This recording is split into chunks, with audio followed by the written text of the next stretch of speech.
Ayan mga katindahan, as you can see nga ay nililipat ko itong mga paninda mula dito sa aming divider dito sa likod papunta dito naman sa lamesa sa unahan.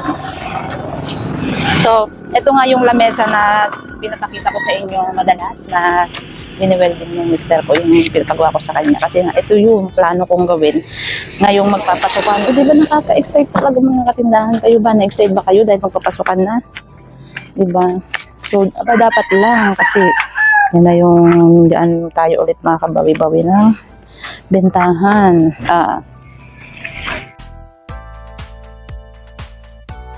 Kaya nga mga katindahan, kung wala pa kayong school supplies, diyan sa inyong mga tindahan, sari-sari store or RTW, dry goods store, ganyan. Aba naman, magdagdag ka na. Diba? Ito yung perfect na na moment of truth sa ating pagtitinda. Ito yung perfect timing para maglagay ka na ng mga school supplies diyan sa iyong tindahan. Kasi, ito naman kasi mga katindahan, hindi naman ito nabubulok. Hindi na expired, diba? Walang expiration, diba? Ang meron dito is gagalingan lang natin, diba? Hindi nga natin to kailangang i-sales stock eh, diba? Ang pinakang mode of sales stock natin sa mga ganito, mga katindahan ay yung display, yung kung paano natin i-present yung ating mga paninda sa ating mga customer, diba? Gaano siya, kitang-kita ba siya ng ating mga suki, di ba? Madali ba silang makakapili? Ganyan. Dapat spoiled sa atin ang ating mga suki para babalik-balikan nila tayo. Kaya mga katindahan talaga, huwag ka matakot magsimula, di ba? Kasi kung hindi naman natin nga talaga malalaman, kung hindi natin susubukan ang mga bagay-bagay, di ba?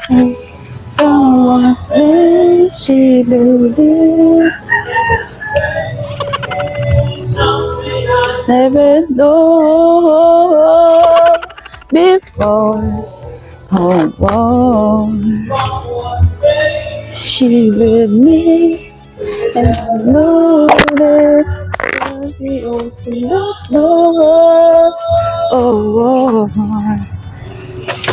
I said,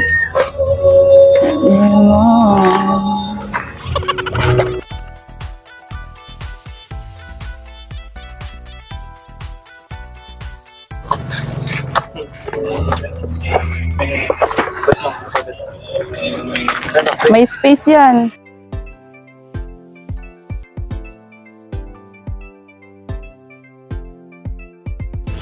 Ito nga di pato mo dun.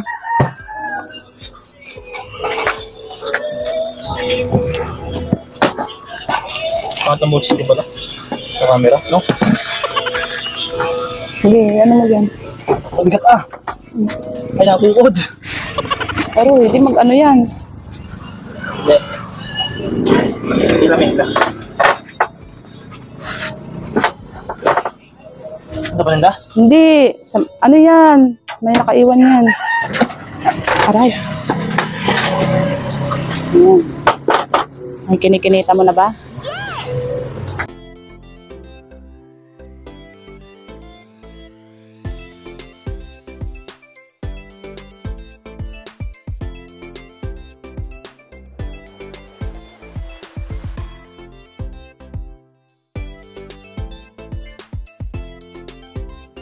Natapos ko na nga na tanggalin lahat ng mga laman nitong divider, mga katindahan. Kaya naman na yan, binuhat ko na ito dito sa space na yan, mga katindahan, dahil naiisip ko kasi na dyan mas babagay itong aking divider na paglalagyan na lang ng mga bargain ng mga shorts, mga pangbata, pwede rin pang matanda, ganyan. Basta lahat ng mga shorts is naisipan namin na dyan na nga lang ilagay dahil wala na kasi talaga mapaglagyan, mga katindahan yan. So yung nakikita ninyo na yan na mga shirt na i-display ko dyan is yung mga bagong pamili na nga namin yan sa Baclaran nung huling luwas ko, mga katindahan yan. So di ba ngayon ko pa lang yan mailalabas, mga katindahan. Grabe, kasi nga wala nga mapag-displayan pa. Although, may madi-display naman, kaya lang, hindi nga lahat mapagsabay-sabay yung mga gawain dahil maya-maya may bibili, maya-maya may magpipresyo, magdi-display, ganyan. Ay, talaga mga katindahan, ikot talaga ang pit ni Madam Claire sa kakaligpit dito.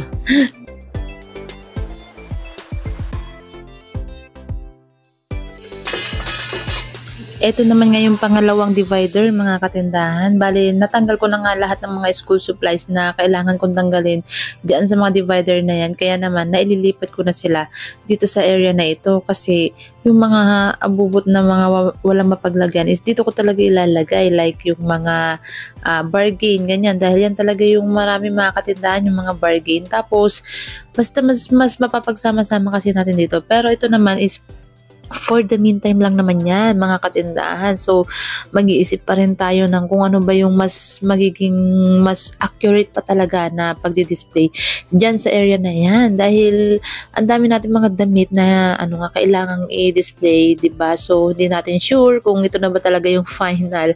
Alam niyo naman si Madam Claire, maya pabago-bago, paikot-ikot talaga ang ating tindahan. O, diba? Ano yan? Nakikita niyo yung nasa likuran natin. Mga school supplies. Excited na ba ang lahat? O, di ba mga katindahan? Pangalawang araw ko na nga ito, mga katindahan na nag-aayos nga dito sa ating munting tindahan dahil nga nalalapit na ang pasukan. Oh my God! Yan. So, eto na nga yung work in progress na ginagawa natin mga katindahan. At eto na nga yung mga lamesa, mga katindahan na ating pinagawa kay Mr. Oh my God. So, nakakatuwa, di ba?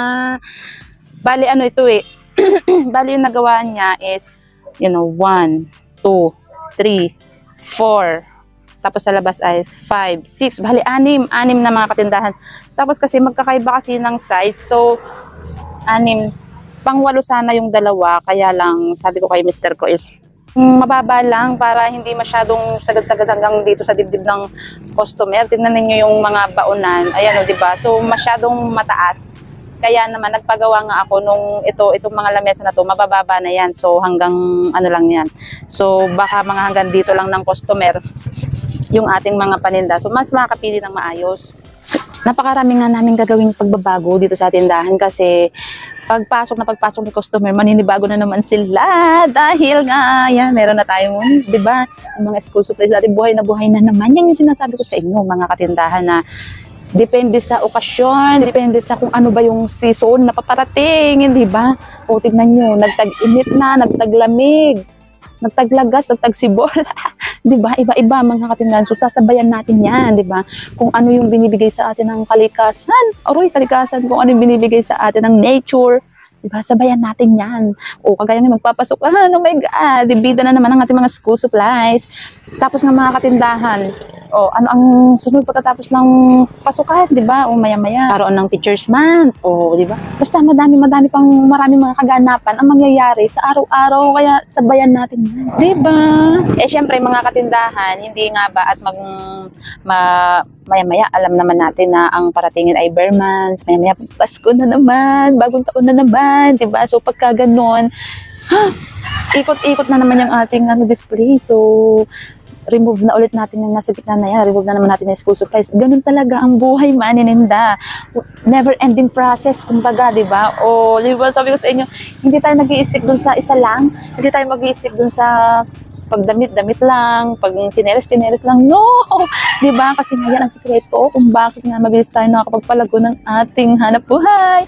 O, diba? Siyempre nga naman dahil nga yearly tayo na kailangan meron tayong napupundar kahit papaano, ganyan, meron tayong mga pangarap na gustong matupad. Meron tayong mga pangarap na gustong matupad, diba? Kaya naman, di next year, ano ba yung in-aim natin na makuha, diba? Siyempre, abangan nyo yan kung ano ba yung, mapupundar ni Madam Claire nang dahil nga sa pag-RTW business. Oh my God! Diba? Yan, so eto nga, i-chika ko sa inyo kung ano ba yung blueprint dito sa tindahan. Blueprint! Hindi, kumbaga kung ano yung plano natin para dito sa ating tindahan. Ayan. So, kung dati, dito yung ating table, di ba? Diyan yung ating table. Hi, Piloy! Pogi! You're so cute! Kung dati, diyan yung ating table sa gitna. So, ililipat na naman namin siya. Diyan, sa likod, diyan. Para kasi mga katindahan, kapag ka nandito yung aking table, yung mga nasa likod na tao, hindi ko na sila makita, hindi ko na sila matignan. So parang ang awkward kapag ka lahat ng galaw nila is titignan ko, susundan ko ng tingin, iikot-ikot ako sa kanila kung hindi nagawa nila. Although may CCTV naman nga tayo, tad naman tayo ng CCTV, kaya lang kaya lang hindi pa rin sapat mga katindahan, 'di ba? Kumbaga malaking tulong ang CCTV, pero mas maganda pa rin yung nakikita natin sila, yung mga galaw nila. Di ba kaya naman nga dito, naisipan namin na dito na lang. May nakaabang na dyan isang lamesa. Tapos bakit doon nakakatuwa kasi yung pantahi ko nga, ayan, nandyan. Hindi ko pa nga nagamit simula nung binili ko. Pero ngayon, kahit pa paano is, ayan, nandyan na siya. So talagang kakaririn natin yan. Kakaririn natin yung pananahi na yan. Lakad doon, Piloy. Anong ginagawa mo dyan? Kaya ka pala tawa ng tawa dyan, ha? Aroy. Aroy, oh. Aroy. Lakad ikaw doon sa loob. Magkain muna ikaw doon. Naluto na si daddy doon. Yeah. Kakain muna kami mga katindahan. Kasi hindi pa kami nag-umagahan. Adobo ang ulam ni Piloy. Rap. So, eto na nga mga katindahan yung result ng ating ginawang pagbabago dito sa ating mga school supplies na display.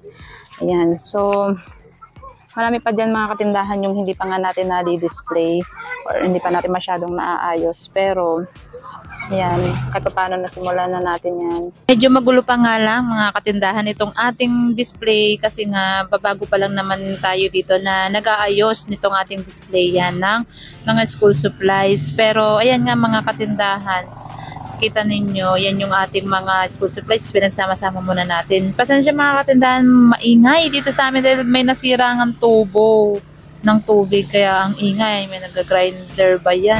Ay mga katindahan, so nandito ako sa area na ito kung saan yung pinakang table ko at ito pa nga yung pupunuin natin itong part na to, itong may steel matting, yan, pupunuin natin to ng mga paninda, pero hindi pa ngayon dahil ang daming ginagawa mga katindahan. Tapos bukas nga ikakasal pa yung friendship namin ng mister ko, so yan, best man yung mister ko, tapos ako naman yung magbe-make up doon sa ikakasal, diba? Yan mga katindahan, so ay, hanggang dito na lang muna mga katindahan na dahil grabe, sobrang ingay dito sa paligid namin, nakikipaglaban talaga sa akin yung kaingayan.